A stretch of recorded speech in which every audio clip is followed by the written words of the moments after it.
Welcome to this short video on the Align command, which is part of the Excitech Toolkit for AutoCAD 2021 release. To demonstrate this command, we're going to come up here to the Excitech Toolkit for AutoCAD. We're going to come over here to the Modify panel, and we're going to click on Align.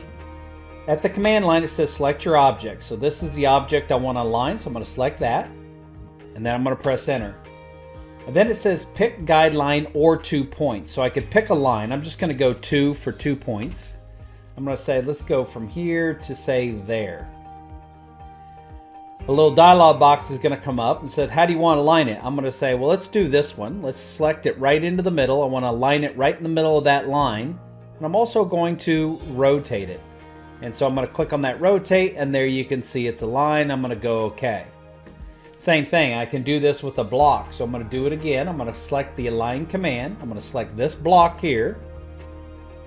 I'm going to go 2 points, and I'll do this to here. And I'm going to say let's do the center of the block.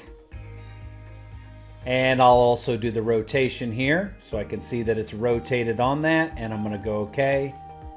And this concludes this short video on the Align command. I hope you enjoyed it, and thanks for watching.